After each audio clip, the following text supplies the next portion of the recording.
నాలుగో పాయింట్, పరిశుద్ధాత్మ అన్ని కాలముల్లో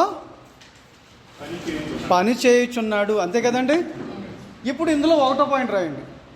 సృష్టి ఆరంభంలో పరిశుద్ధాత్మ, సృష్టి ఆరంభంలో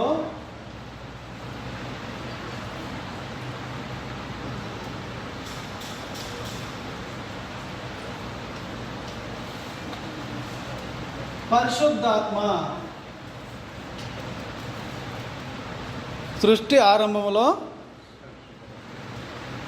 ఇందాక చెప్పిన పాయింట్లు ఇప్పుడు వస్తాయన్నమాట. దేవుని ఆత్మ జలముపై అల్లాడుచుండెను. ఇప్పుడు రాయండి. ఇందాక రాసినవి ఇప్పుడు రాయాలి. అక్కడ దేవుని ఆత్మ జలముపై అల్లాడుచుండెను. ఆదికాండం 1:1 2. ఇందాక చెప్పిన సమాచారం రాసేసుకోండి. ఇంకంతే. అల్లాడుచుండెను అంటే ఆది భాషలో బ్రూడింగ్ ఓవర్ అని అర్థమిస్తుంది. పక్షి తన గుడ్లపై పొదుగునట్లనే భావం. పొదుగుచుండెను, ఉత్పత్తి చేయుచుండెను, అవి అర్థాలు. ఇందాక చెప్పిన సమాచారం అక్కడ రాసుకోండి. ఏమండి, ఇందాక చెప్పిన సమాచారం అక్కడ రాయండి. దేవుని ఆత్మ జలముపై అల్లాడుచుండెను. ఆదికాండం 1:1 2 అండి. అల్లాడుచుండెను అంటే ఆది భాషలో బ్రూడింగ్ ఓవర్ అని అర్థమిస్తుంది. పక్షి తన గుడ్లపై పొదుగునట్లనే భావం. పొదుగుచుండెను, ఉత్పత్తి చేయుచుండెను, ఇవి అర్థాలు. పొదుగుచుండెను, ఆ పదాలు అక్కడ రాసుకోండి. అక్కడ ఒకటో పాయింట్ అయింది. రోమనంకి 4లో ఒకటో పాయింట్ అయింది. అంతే కదా. ఇప్పుడు రోమనంకి 4లోనే రెండో పాయింట్ రాద్దాం. సృష్టి నిర్మాణంలో పరిశుద్ధాత్మ.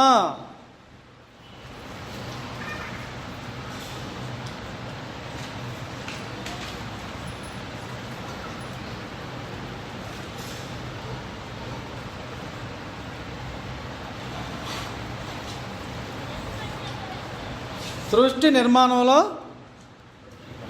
పరిశుద్ధాత్మ. ఇక్కడ ఏం రాస్తారంటే ఈ సృష్టి నిర్మాణంలో ఈ ముగ్గురు కలిసి పనిచేశారండి. ఎవరు ముగ్గురు? తండ్రి, యేసుక్రీస్తు, పరిశుద్ధాత్ముడు. అందులో ఈ రెండులో ఏ పాయింట్ ఏం రాస్తారంటే సంకల్పించిన వాడని రాయండి.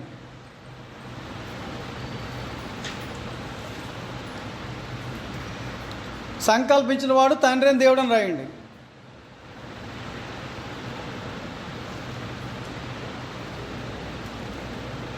సంకల్పించిన వాడు ఎవరండి? తండ్రి అని దేవుడు. ఆదికాండం 1:1 ఆదికాండం 1:1 కొరింథీయులకు రాసిన మొదటి పత్రిక 8:6 కొరింథీయులకు రాసిన మొదటి పత్రిక 8:6 ఏ పాయింట్ అందులో మళ్ళాను. కొరింథీయులకు రాసిన మొదటి పత్రిక 8:6 ఏ పాయింట్ అండి అది మళ్ళాను. ఏ పాయింట్ అంటే అందులో ఏ, అక్కడ 4 పెద్ద పదం ఉంటుంది కాబట్టి అందులో ఏ అని రాసుకోండి. సంకల్పించిన వాడు ఎవరంటే తండ్రి అయినా అంటే సృష్టి నిర్మాణానికి సంబంధించిన బ్లూ ప్రింట్ వేసాడు ఆయన. అది అక్కడ సమాచారం. సృష్టి నిర్మాణానికి సంబంధించిన రాయండి. సృష్టి నిర్మాణానికి సంబంధించిన బ్లూ ప్రింట్ వేస్తే అని రాయండి. లేదంటే సృష్టి నిర్మాణానికి సంబంధించిన బ్లూ ప్రింట్ వేస్తే, ఇల్లు నిర్మాణం చేయడానికి ముందు ఆ ఇంజనీర్ ఏం చేస్తాడండి? అదే దాన్ని ఏమంటారు, దాన్ని బ్లూ ప్రింట్ ఇస్తాడండి. ప్లానింగ్ కాగితం ఎలా ఉంటుంది? బ్లూ ప్రింట్ ఇస్తాడు. అది ఇచ్చింది ఎవరండి? అదనమాట. బ్లూ ప్రింట్ వేస్తే ఏ పాయింట్ రాశారు కదా, ఇప్పుడు బి పాయింట్ రాయండి. నిర్మాణకుడు అని రాయండి. నిర్మాణకుడు అని రాయండి. దాన్ని తిన్నాక యేసుక్రీస్తు అని రాయండి. అంటే సంకల్పించినోడు తండ్రి అని దేవుడు అయితే నిర్మించినోడు ఎవరండి సృష్టిని? యేసుక్రీస్తు అనమాట. నేను చెప్తున్న పాయింట్లు అర్థమవుతున్నాయా విశ్వరబాబు? ఓకే ఓకే, జాగ్రత్త రాయండి. నిర్మాణకుడు ఎవరని రాస్తున్నారు? యేసుక్రీస్తు. అక్కడ ఆ యేసుక్రీస్తు దగ్గర ఏం రాస్తారంటే ఆయన, లేకపోతే తండ్రి ఆలోచనలకు రూపకల్పన చేసిన వాడని రాయండి. తండ్రి ఆలోచనలకు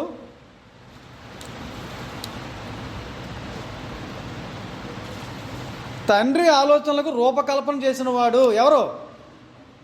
ఆలోచన తండ్రిది, కానీ ఆయన ఆలోచన రూపం ఇచ్చింది ఎవరండి? యేసు ప్రభువారు. ఇప్పుడు దాని 2 వచనాలు రాసుకోండి. ముందు యోహాను సువార్త 1వ అధ్యాయము 1 నుండి 3.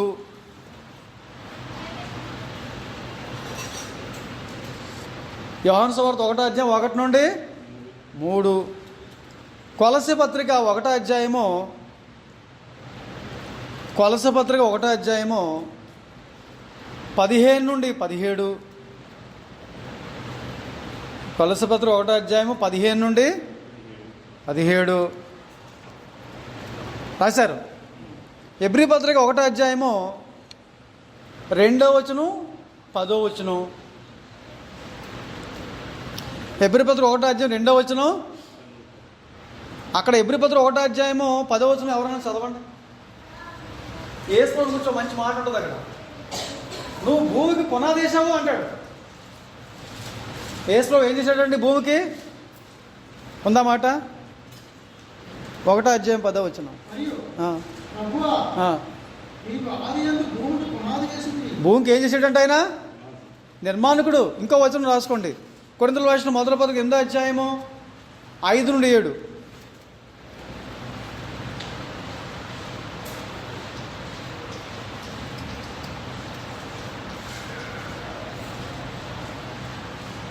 అర్థమైందండి? అక్కడ ఏముంటుందంటే ఆయన నుండి అని ఉంటుందండి. ఇక్కడ ఆయన నుండి అంటే ఎవరండి? ఆయన నుండి అంటే తండ్రి. ఆయన నుండి అంటే ఎవరండి? తండ్రి. ఇంకో మాట ఏముంటుంది అక్కడ? ఆయన ద్వారా కూడా ఉంటుంది. ఆయన ద్వారా అంటే ఆయన ఎవరు?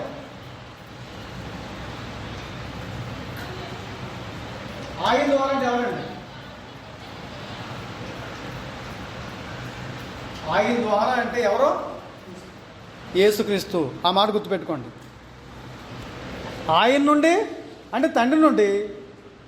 ఒకసారి చదవండి మాటలు. కొరింథీయుల రాసిన 1వ పత్రిక 8వ అధ్యాయం 5 నుండి 7 వచనాలు చదవండి గట్టిగా.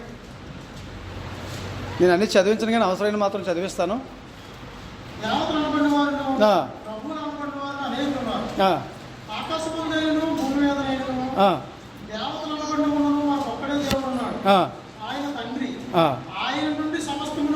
అక్కడ ఆయన నుండి అంటే ఎవరి నుండి అండి? తండ్రి నుండి. తర్వాత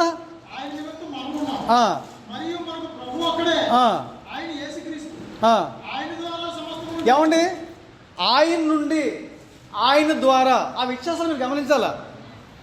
ఆయన నుండి అంటే తండ్రి నుండి, ఆయన ద్వారా అంటే యేసుక్రీస్తు ప్రభు ద్వారా. ఉదాహరణకి చెప్తాను మీకు.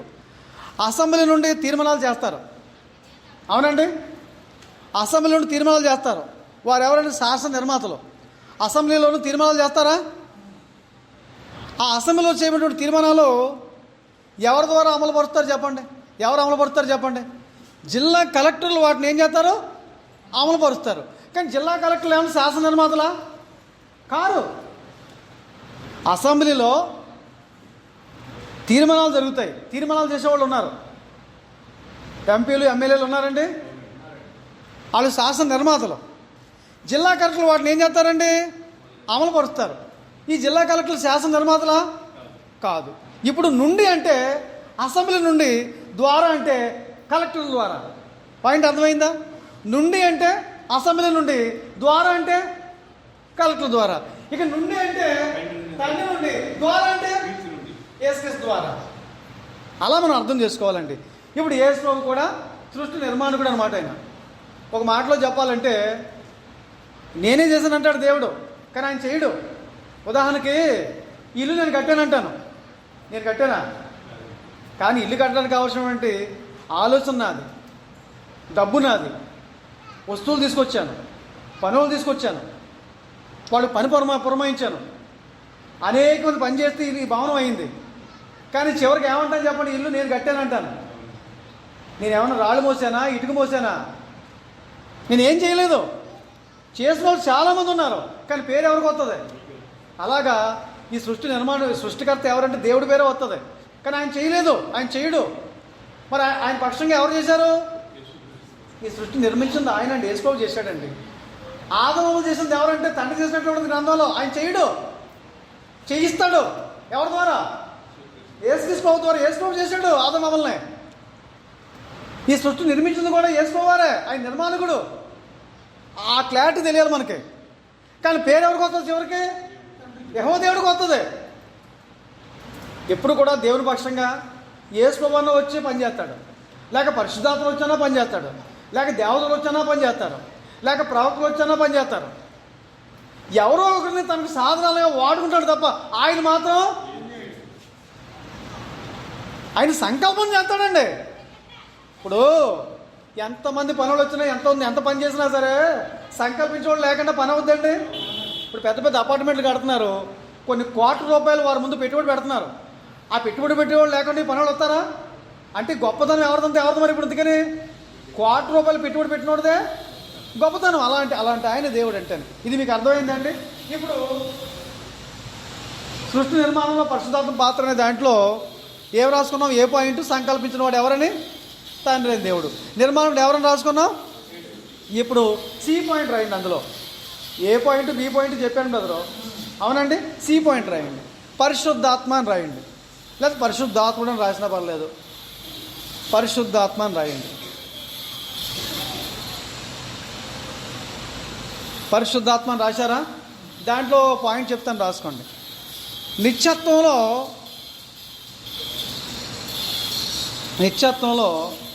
దేవుని యొక్క ఆలోచనలకు ఆకారం ఇచ్చింది యేసుక్రీస్తు అయితే,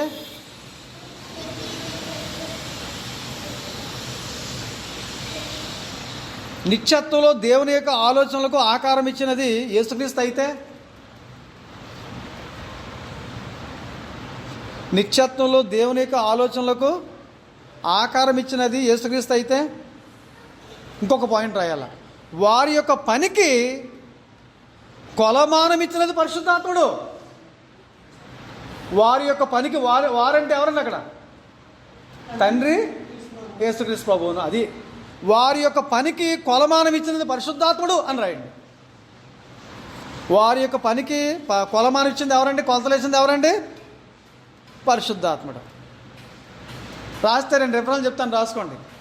యోబు గ్రంథం 38వ అధ్యాయము, యోబు గ్రంథం 38వ అధ్యాయము 4-6, 38వ అధ్యాయం బ్రదరు, 4వ వచనం నుండి 6వ వచనం వరకు రాయండి. తర్వాత యెషయా గ్రంథము 40వ అధ్యాయము 12-13 వచనాలు రాసుకోండి. యెషయా గ్రంథము 40వ అధ్యాయము 12-13 వచనాలు.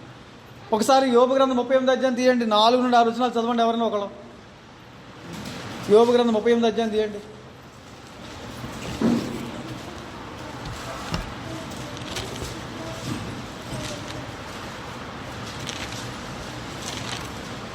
ముప్పై 38వ అధ్యాయము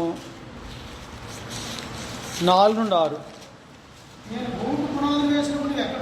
దేవుడు అడుగుతున్నాడు, నేను భూమికి పునాదులు వేసినప్పుడు ఎక్కడున్నావు?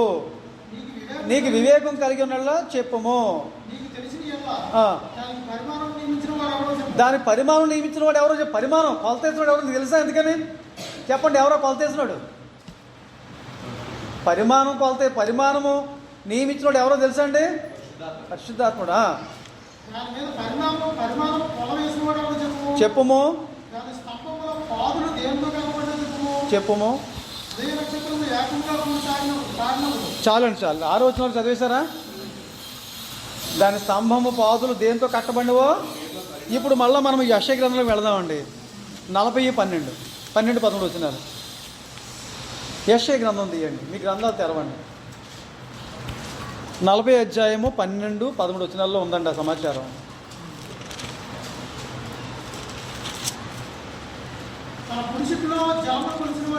ఉందండి అన్నమాట. పుడిచెట్టు అంటే తన పుడిచెట్లో జలములు కొలిసిన వాడు ఎవడో, జానతో ఆకాశంలో కొల చూసిన వాడు ఎవడో, భూమిలో మన్ను కొలపాత్రలో ఉంచిన వాడు ఎవడో, త్రాసులో పర్వతములను తూచిన వాడు ఎవడో, తునుగు చేత కొండలను తూచిన వాడు ఎవడో, యెహోవా ఆత్మకు నేర్పిన వాడు ఎవడో. అర్థమైందండి? యెహోవా ఆత్మ, పరిశుద్ధాత్ముడు అంటే పునాది ఈ సృష్టికి కొలతలేసింది ఎవరంటే పరిశుద్ధాత్ముడు అండి. అర్థమైందండి? నిర్మాణం చేసింది యేసు ప్రభు, డిజైనర్, ప్లాన్ ఇచ్చినోడు ఎవరంటే తండ్రి దేవుడు. కానీ కొలతలు వేసేది ఎవరు? పరిశుద్ధాత్మ కొలతలు వేసాడు. ఇక్కడ కొలత వేయడం అంటే ఏంటంటే అండి, పర్వతాలు ఎంత ఉండాలి, కొండలు ఎంత ఉండాలి, నీళ్ళు ఎంత ఉండాలి సముద్రంలో, అదేనండి.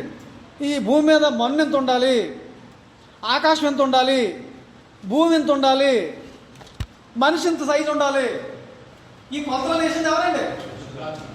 అంటే ఎంతమంది కలిసి పనిచేస్తే సృష్టి వచ్చింది. కానీ అసలు పేరు అంతా ఎవరికి వస్తుంది? నేను కట్టాను అంటాడు మళ్ళీ నాయన. ఎవరు?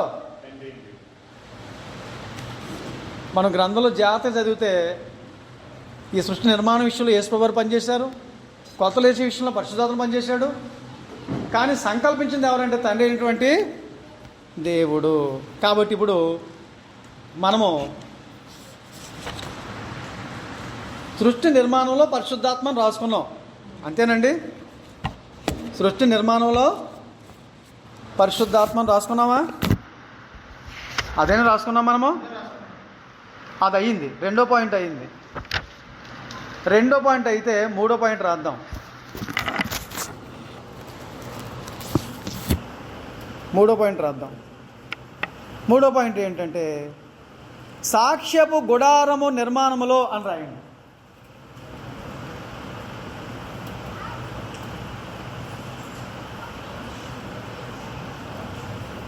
సాక్ష్యపు గుడారము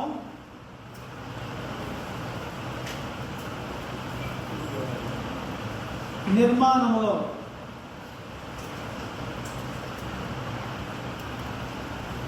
సాక్ష్య గుడారం అన్నా ప్రత్యక్ష గుడారం అన్నా ఒకటే, అవునండి. సొలొమోను యెరూషలేము దేవాలయం కట్టకముందు మోషే ఏం చేశాడు? ప్రత్యక్ష గుడారం నిర్మాణం చేశాడు. దేవుడు నిర్మించమని చెప్పాడు. మోషే ఆ గుడారాన్ని ఏం చేశాడండి? ఆ దేవుడు ఇచ్చిన కొలతలతోటి మోషే నిర్మాణం చేశాడు. ఈ సాక్ష్య గుడార నిర్మాణ విషయంలో పరిశుద్ధాత్మ పనిచేశాడా? అవును, పనిచేశాడు. దానికి వచనాలు చెప్తాను, రాసుకోండి. నిర్గమకాండం 31:1-5.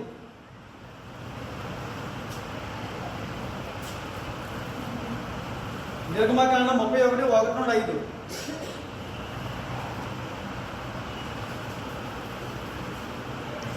నిర్గమకాండం 36, 30-33. 36, 30-33. నిర్గమకాండం 31 అధ్యాయము 1-5 వచనాలు రాశారా? 36 అధ్యాయము 30-33. ఒకసారి 31 అధ్యాయం చదవండి. అక్కడ పరిశుద్ధాత్మను ఏమైనా పని ఉందా? అక్కడ బెసలేల్ని ఈ పని కోసం దేవుడు నిర్ణయం చేస్తాడు. అతనికి సహకారిగానేమో అహోలీయాబుని సహకారిగా ఏర్పాటు చేస్తాడు. ఆ విషయాలు మనం అక్కడ చదువుతాం.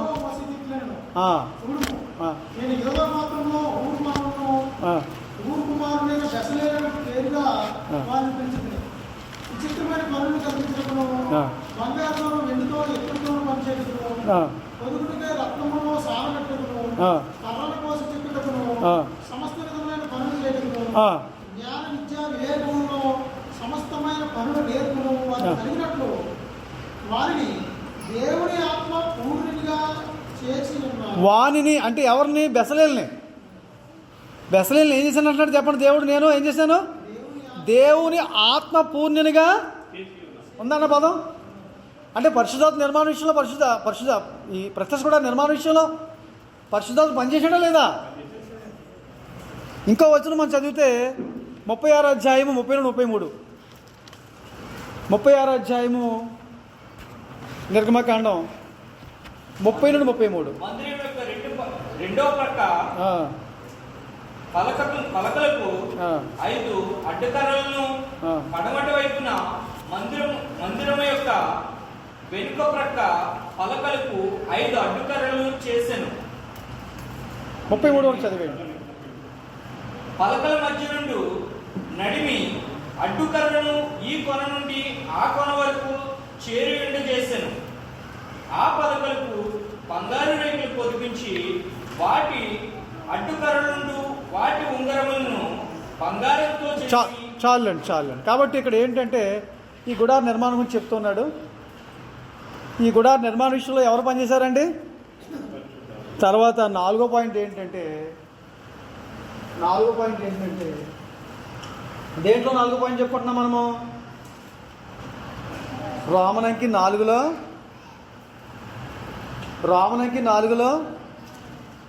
నాలుగో పాయింట్ చెప్పుకుంటున్నాం. కన్ఫ్యూజ్గా ఉందా?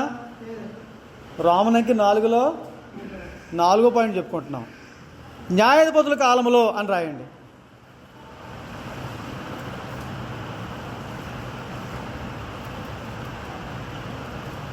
న్యాయాధిపతుల కాలములో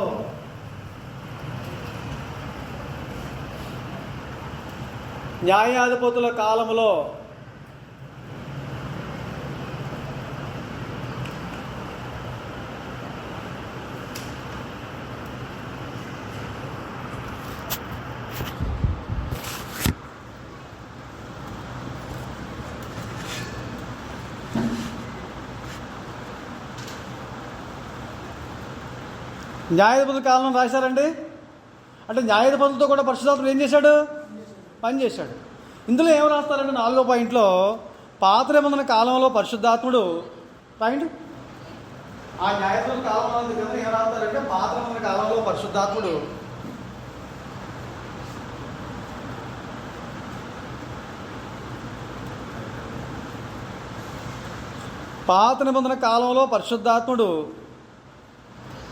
మానవుల మధ్యకు వచ్చి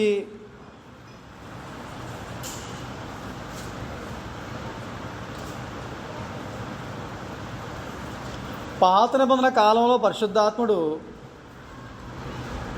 ఏం చేశాడు? మానవుల మధ్యకు వచ్చి కావలసిన కార్యములు జరిగించి మరలా పోవాడు. పాత నిబంధనలో పరిశుద్ధాత్ముడు మానవుల మధ్యకు వచ్చేవాడైనా వచ్చి కావలసిన కార్యాలు జరిగించి, అక్కడేవో కొన్ని సమస్యలు ఉన్నాయి, వచ్చాడైనా ఆ కావలసిన కార్యాలు జరిగించి మరలా పోవాడు.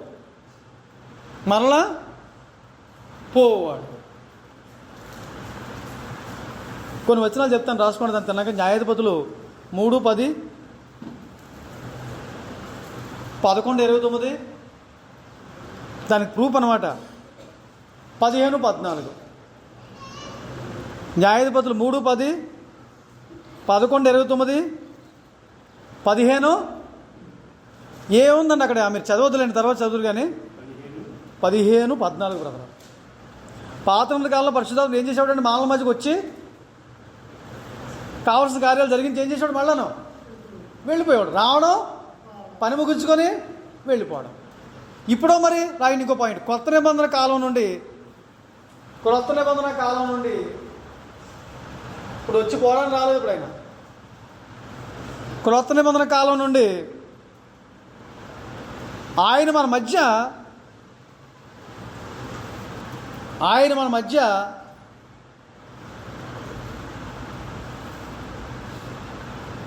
క్రొత్త నిబంధన కాలం నుండి ఆయన మన మధ్య స్థిర నివాసం ఏర్పరచుకొనెను.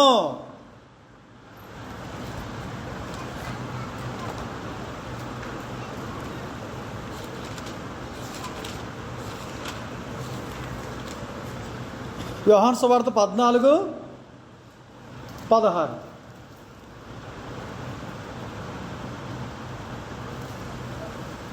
16-17 వచ్చినా కూడా రాసుకోండి. ఒకసారి చదవండి ఆ వచనం.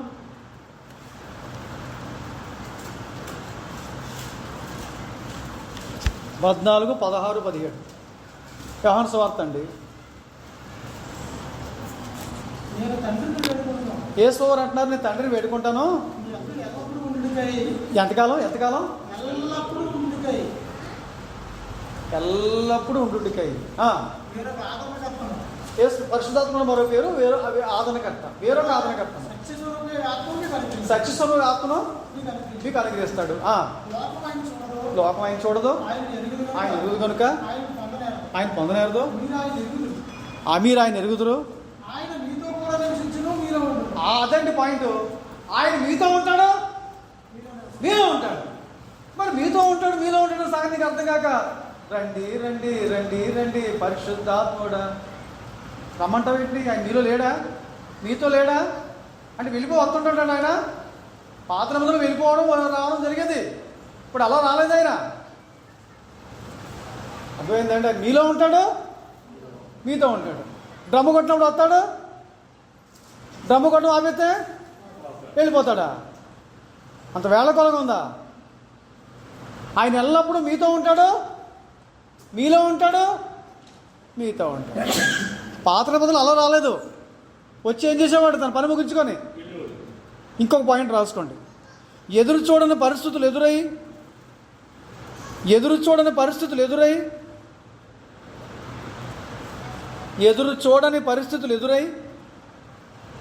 దేవుని ప్రజలు ఆపదలో చిక్కుకున్నప్పుడు,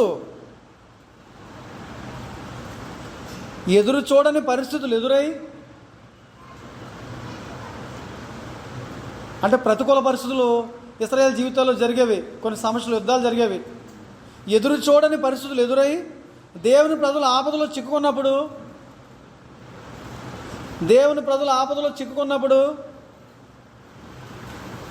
ఇంకో పాయింట్, పరిశుద్ధాత్మ వారి మీదకి బలంగా వచ్చి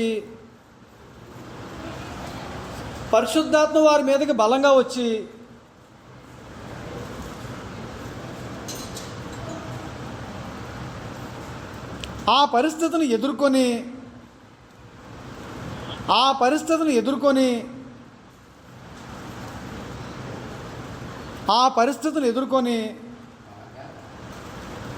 బలంగా వచ్చండి. ఆ పరిస్థితిని ఎదుర్కొని తప్పించుకోవడానికి సహాయపడేవాడు. తప్పించుకోవడానికి ఏం చేసేవాడండి? పరిశుద్ధాత్మ వారి మీదకి బలంగా వచ్చి ఆ పరిస్థితిని ఎదుర్కొని తప్పించుకోవడానికి ఏం చేసేవాడు? ఇశ్రాయేలు తప్పించుకోవడానికి ఏం చేసేవాడు? సహాయపడేవాడు అని రాయండి. ఇందులో 4వ పాయింట్లో ABCD రాయాలి. ఇప్పుడు 4 పేర్లు రాయాలి. అవి చెప్తాను నేను ఇప్పుడు.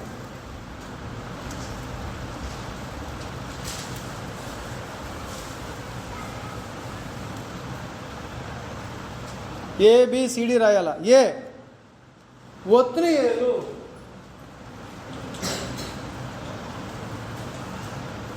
ఈయన ఒక న్యాయపతి అండి. ఒత్నియేలు న్యాయపతులు 3వ అధ్యాయం 5-11.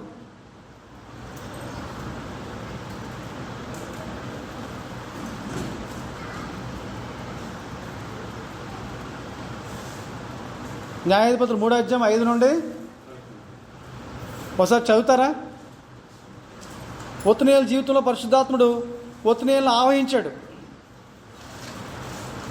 యుద్ధంలో జయం కలిగేటట్లుగా పరిశుద్ధాత్ముడు సహాయపడ్డాడు. కాబట్టి ఇశ్రాయేలు, కనానీయులు, హిత్తీలు, అమోరీయులు, పెర్జీలు, హివ్వీలు, యెబూసీయులను జనుల మధ్య నివసించు వారి కుమార్తెలు పెళ్లి చేసుకొనుచు.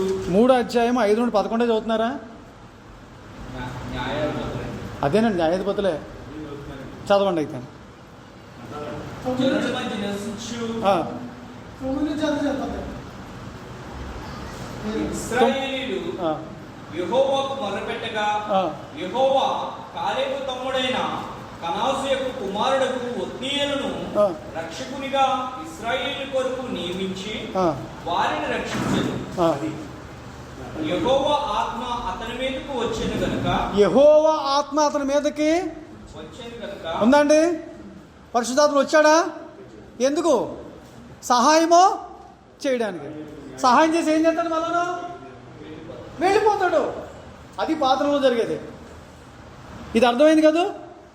ఆత్మ ఒత్నీయేలు ఏం చేశాడు? ఆవహించాడు. ఆత్మ ఏం చేశాడు? పరిశుద్ధాత్ముడు ఒత్నీయేలు ఏం చేశాడు? ఆవహించాడు. ఇక్కడ ఆత్మావేశం కనబడుతూ ఉంది. యుద్ధంలో జయం కలిగేటట్లుగా పరిశుద్ధాత్ముడు వచ్చి సహాయమో చేశాడు. రెండో వ్యక్తి ఎవరి పేరు రాసుకుందామంటే గిద్యోను.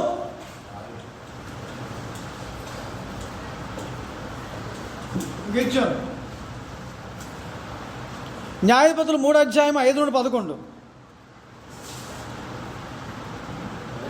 కాబట్టి ఇశ్రాయేలీయులు న్యాయాధిపతులు 3:5 నుండి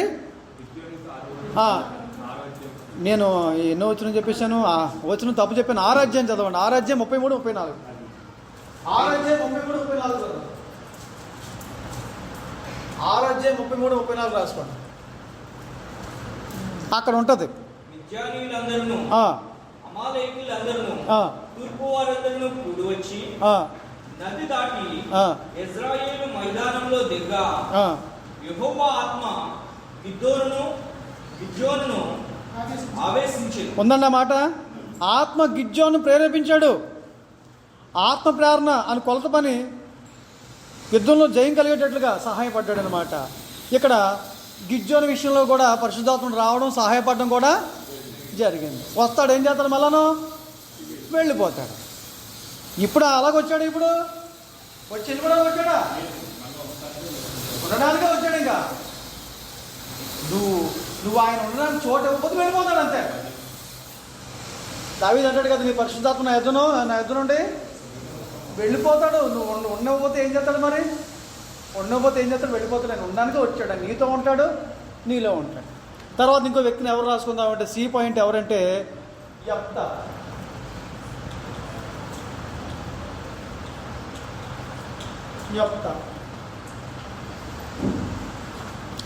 ఆత్మ యెఫ్తాను కూడా ప్రేరేపించినట్లుగా గ్రంథంలో ఉందండి. ఆత్మ ప్రేరణ కనబడతా ఉంది. ఇతరు కూడా యుద్ధంలో జయం పొందేటట్లుగా. న్యాయాధిపతుల గ్రంథం 11:29. న్యాయాధిపతుల గ్రంథం 11:29 రాసుకోండి. యెహోవా ఆత్మ యెఫ్తా మీదకి రాగా అతడు గిలాదులోను మనష్షేలోను సంచరించు. చదవండి. గిలాదు మిస్పేలో సంచరించి గిలాదు మిస్పే నుంచి అమోనీయుల యొద్దకు సాగెను. యెహోవా ఆత్మ యెఫ్తా మీదకి ఆత్మ యెఫ్తాను ప్రేరేపించినట్లుగా ఉందా లేదా చెప్పండి. పరిశుద్ధాత్మ పని చేస్తున్నాడు లేదా? పాత నిబంధనలో యుద్ధంలో జయం కలిగేటట్లుగా యెఫ్తాకి సహాయపడినట్లుగా 11:29 మనం చదువుకుంటున్నాం. తర్వాత డి పాయింట్ ఎవరంటే సంసోను.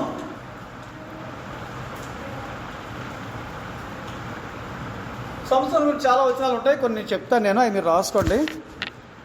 ఆత్మ సంసోను ప్రేరేపించినట్లుగా పలు సందర్భాలు ఉన్నాయి. ఓ రోజు సింహాన్ని సీల్చేస్తాడు ఆత్మ ప్రేరణ వల్ల. కొన్ని వచనాలు రాసుకుంటే న్యాయాధిపతుల గ్రంథం 13:25, న్యాయాధిపతులు 13:25, 14:5-6 వచనాలు, 14 అధ్యాయం 5వ వచనం 6వ వచనం, అలాగే 19వ వచనం 19వ వచనం కూడా. ఆ తర్వాత 15వ అధ్యాయము 14వ వచనం, 15 అధ్యాయము 14వ వచనం. ఈ వచనాలు చదివితే సంసోను కూడా ప్రేరేపించింది ఎవరండి? పరిశుద్ధాత్మ. 4 చూపించాను న్యాయాధిపతుల కాలంలో. ఒక ఆయనేమో ఒత్నియేలు, 2 ఆయన గిద్యోను, 3 ఆయన యెఫ్తా, 4 ఆయన సంసోను. అంటే న్యాయాధిపతుల కాలంలో కూడా ఎవరు పనిచేశారండి? పరిశుద్ధాత్మ పనిచేశాడు. ఇప్పుడు ఏంటండి అదే చెప్తాను. ఇప్పుడు నేను 5వ పాయింట్ అదే రాసుకోండి. అయితేనే రాజుల కాలంలో అంటే రాజులతో కూడా పరిశుద్ధాత్మ పనిచేశాడు. 5వ పాయింట్ రాజుల కాలంలో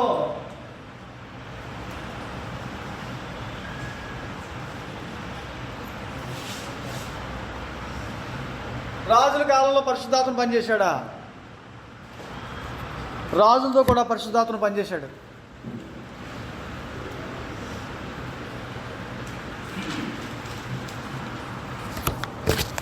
ఓకేనండి. ఇక్కడ ఒక 2 పాయింట్లు రాసుకొని మళ్ళీ మనం ఒక 2 రాజులు మీకు నేను చూపిస్తాను.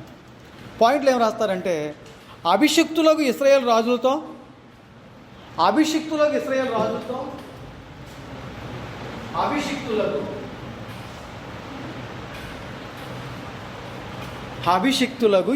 రాజులతో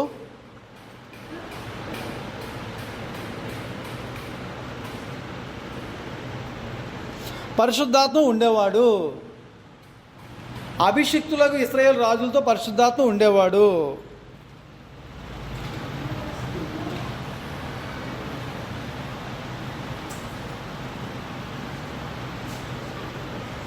పాయింట్ రాశారండి. అభిషిక్తులకు ఇశ్రాయేలీలు ఇశ్రాయేల్ రాజులతో పరిశుద్ధాత్మ ఉండేవాడు రాశారు. ఇంకో పాయింట్ రాయండి. వారు దైవ నియమం నుండి తొలగిపోయినందున వారు దైవ నియమము నుండి తొలగిపోయిన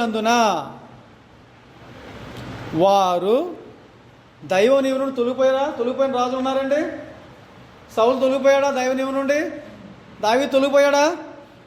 దైవ నియమం నుండి తొలగిపోయినందున దేవునిసే విసర్జించబడినప్పుడు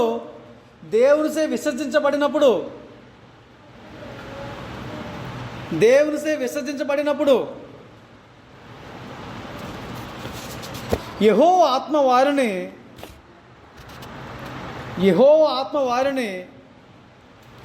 విడిచిపోతుండేవాడు.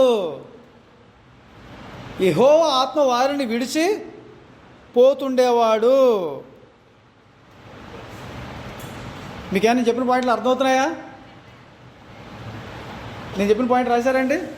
వారు దైవ నియమం నుండి తొలగిపోయినందున దేవునిసే విసర్జించబడినప్పుడు యెహోవా ఆత్మ వారిని విడిచిపోతుండేవాడు. ఎప్పుడైనా వారు దైవ నియమం తొలగిపోయినట్లయితే, దేవుని విసర్జించినట్లయితే యెహోవా ఆత్మ వారి నుంచి ఏం చేసేవాడు? వెళ్ళిపోయేవాడు. రాజుల జీవితాల్లో మనం ఉదాహరణలు చదువుతాం. ఇందులో ఏ పాయింట్ ఎవరు రాస్తారని సౌలు అని రాయండి. ఇశ్రాయేల్ మొట్టమొదటి రాజు ఎవరండి? సౌలు పరిశుద్ధాత్మ పూర్ణుడిగా ఉన్నాడా లేదా? ఉన్నాడు. పరిశుద్ధాత్మ వెళ్ళిపోయా లేదా? పరిశుద్ధాత్మ పోగొట్టున్నాడా లేదా? వెళ్ళిపోతే ఎవరు వచ్చారు? దురాత్మ. అదే పరిశుద్ధాత్మ వెళ్ళిపోగానే ఎవరు వచ్చారు? ఏ ఆత్మ వచ్చింది? ఒకసారి వచనాలు చెప్తాను. సమూయేలు మొదటి గ్రంథం 10:6. మొదటి సమూయేలు 10:6,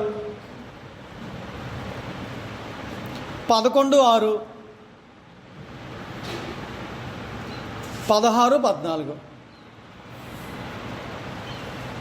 మొదటి సమూయేలు 10:6, 11:6, 16-14. ఒకసారి 10:6 చదవండి. అక్కడ ఏముందో? యెహోవా ఆత్మ నీ మీదకి బలంగా దిగవచ్చు. యెహోవా ఆత్మ నీ మీదకి బలంగా ఎవరి మీదకి?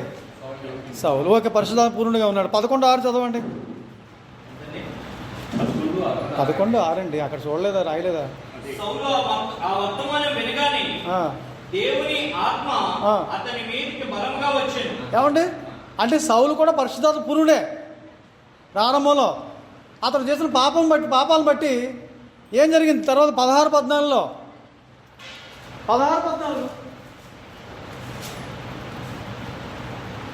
యెహోవా ఆత్మ సౌలుని విడిచిపోయి, అంటే పరిశుద్ధాత్మ వెళ్ళిపోతాడా అండి?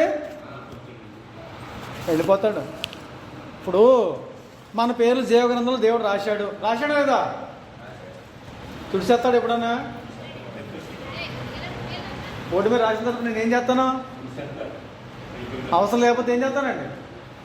తుడిచేసే అవకాశం కూడా ఉంది. పరిశుద్ధాత్మ పూర్ణుడిగా ఉన్నటువంటి సౌలు ఇప్పుడు పరిశుద్ధాత్మను పోగొట్టుకున్నాడు. వెళ్ళిపోగానే ఎవరు వచ్చారు? దురాత్మ వచ్చింది. చూడండి.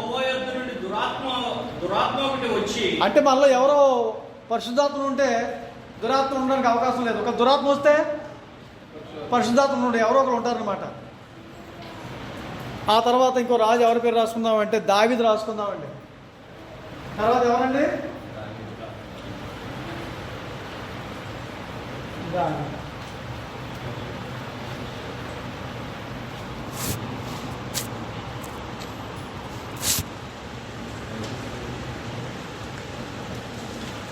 ఫోన్ చెయ్యి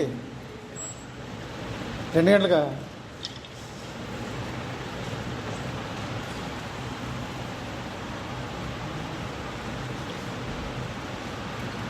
సమూయేలు మొదటి గ్రంథం 16-13 రాసుకోండి. సమూయేలు మొదటి గ్రంథం 16-13 రాసుకోండి.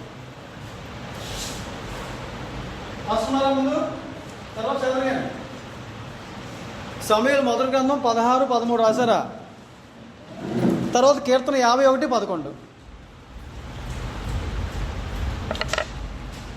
కీర్తన 51-11.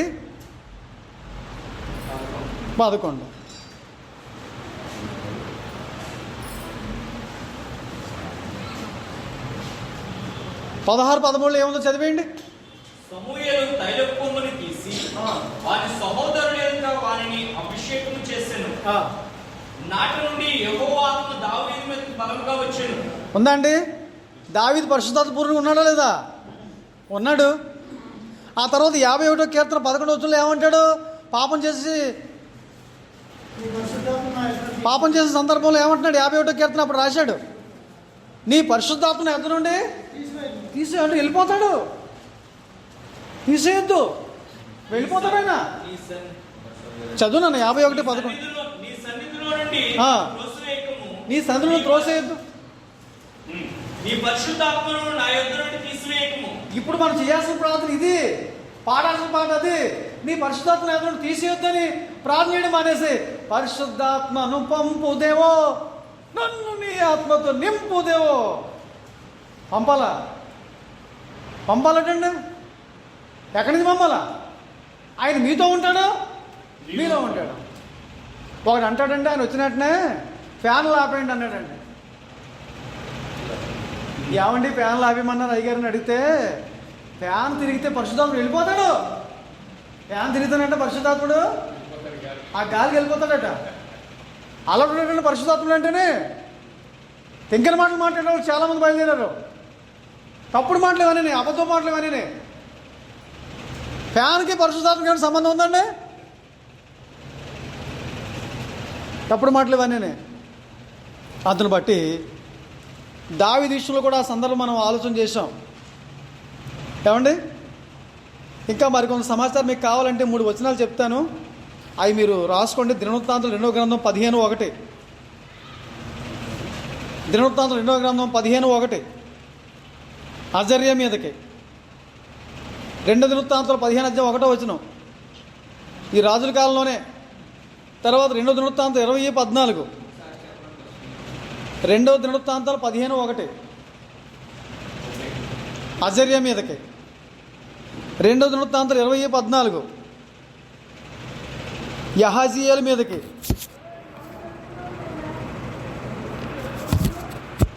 యహాజీయేల మీదకి. ఆ తర్వాత 2వ దినవృత్తాంతం 24:20 జకర్యా మీదకి. 2వ దినవృత్తాంతం 24:20 జకర్యా మీదకి.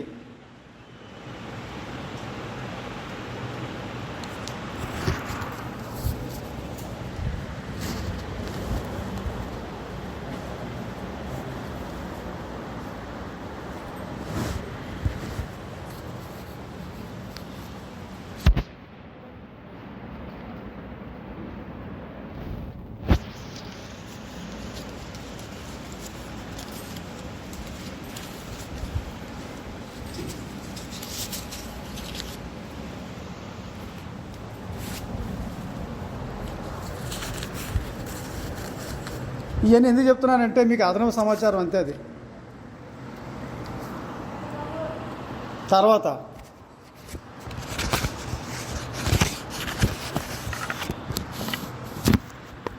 రాజుల కాలం అయిపోయింది కదండి.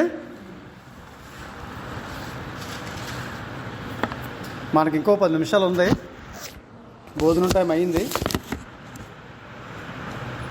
6వ పాయింట్ రాసుకోండి సార్. 5 పాయింట్లు అయ్యాయి. 6వ పాయింట్ రాసుకోండి. అన్ని కాలముల్లో లేఖనములు వ్రాయించెను. అన్ని కాలముల్లో లేఖనములను వ్రాయించెను.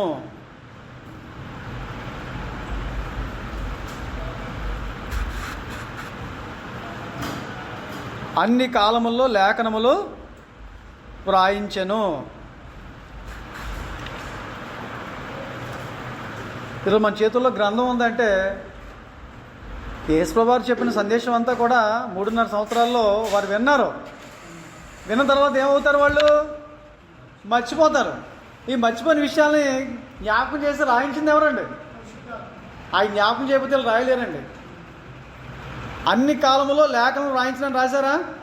దాంట్లో 2 పాయింట్లు రాసుకోండి. పాత నిబంధనలో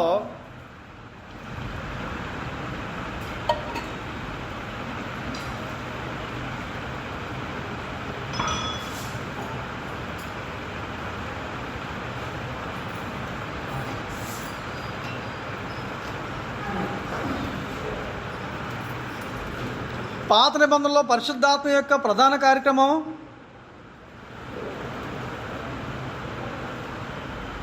పాత నిబంధనలో పరిశుద్ధాత్మ యొక్క ప్రధాన కార్యక్రమం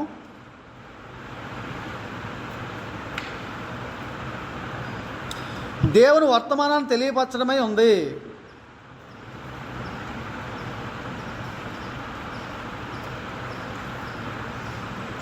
పాత నిబంధనలో పరిశుద్ధాత్మ యొక్క ప్రధాన కార్యక్రమం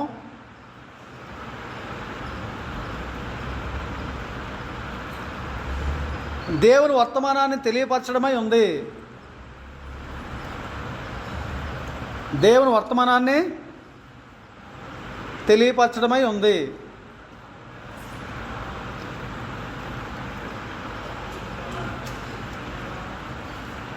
ఏ యుగానికి సంబంధించిన దైవ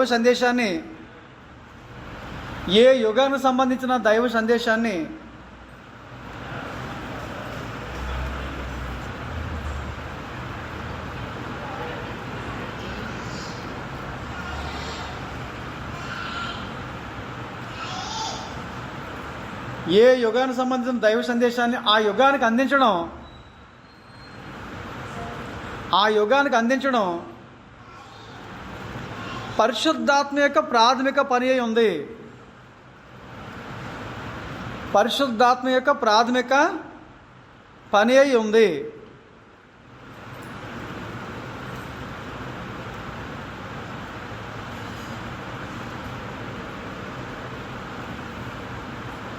ఏ యుగానికి సంబంధించిన దైవ సందేశాన్ని ఆ యుగానికి అందించడం పరిశుద్ధాత్మ యొక్క ప్రాథమిక పని అయి ఉంది. ప్రాముఖ్యమైన పని అది.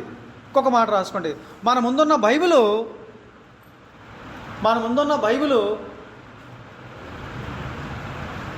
పరిశుద్ధాత్మ యొక్క సృష్టియే.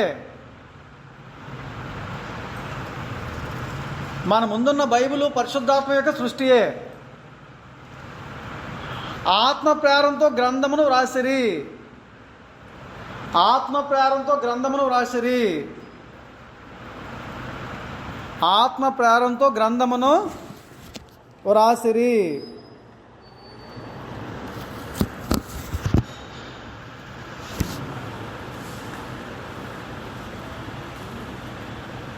రాశారండి 3 పాయింట్లను. దాని 2 రిఫరెన్స్లు రాసుకోండి. పేతురు రాసిన మొదటి పత్రిక 1:20-21. పేతురు రాసిన మొదటి పత్రిక 1:20-21. రెండో పత్రిక మొదటి పత్రిక చూడండి. మరి రెండో పత్రికనా?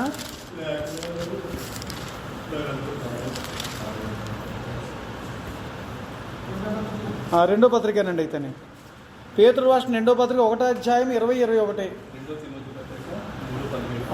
తిమోతులు రాసిన రెండో పత్రిక 3:16-17.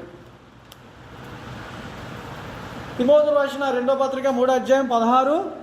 ఈ 2 వచనాలు చదివితే పరిశుద్ధాత్మ ప్రేరణ వల్ల అపోస్తులు రాశారు. అపోస్తులే కాదండి, ఇంకెవరు రాశారు? మరి పాత నిబంధనలో రచయితలు లేరా? ఉదాహరణకు మోషే రాశాడా పంచకాండాలు? ఎలా రాశాడు? ఊహించి రాశాడా? అంటే పరిశుద్ధాత్మను రాయించాడు. ఎవరిని? పాత నిబంధనలో భక్తులను కూడాను. ఆ రచయితను కూడా ఎవరు రాయించారండి? ఇప్పుడు ఈ సృష్టిని గురించి రాశాడు మోషే. ఆదాముల గురించి రాశాడు. జలప్రలయం వగేరాల గురించి రాశాడు. మోషే ఊహించేమని రాశాడండి?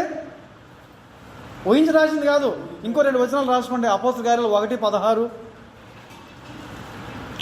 అపోస్తల కార్యాలు 1:16.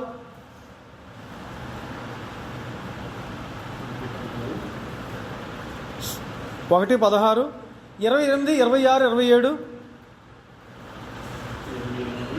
26, 27. సమూయేలు 2వ గ్రంథం 23:2. సమూయేలు 2వ గ్రంథం 23:2.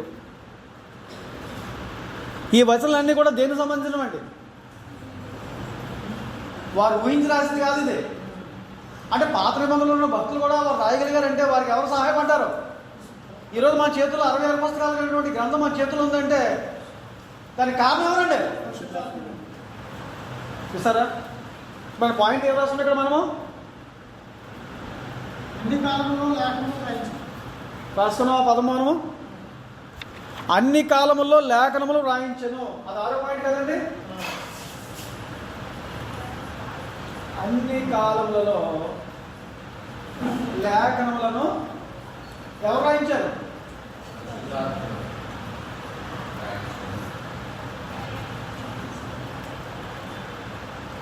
రాయించిన మనుషులే, రాయించింది ఆయన. అంటే ఈ రాసిన వాళ్ళందరూ కూడా పరిశుద్ధాత్ముడి చేతిలో పెన్నలాంటోడు. పరిశుద్ధాత్మ చేతిలో ఎవరు చెప్పండి? వీళ్ళు రాయించింది ఆయన, కానీ రాసింది ఎవరు?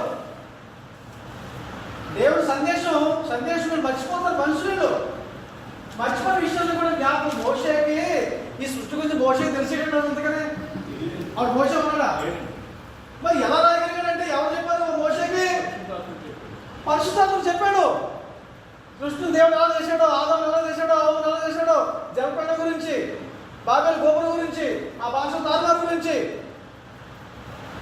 అన్ని సంగతులు కూడా పోసుకున్నట్లుగా పరిశుద్ధాత్ముడు మోషేకి ఏం చేశాడు? మోషేకి కాదు, పాత్రలు రాసినటువంటి ఈ యొక్క రచయితలు అందరూ కూడా వారు దేవుని చేతులు పెన్నులు లాంటి వాళ్ళు అండి. అర్థమైందండి? 2 సమూయేలు గ్రంథం 23:2 అండి. 23:2 అండి. అందును బట్టి ఇక్కడతో ఆపుతున్నాను నేను.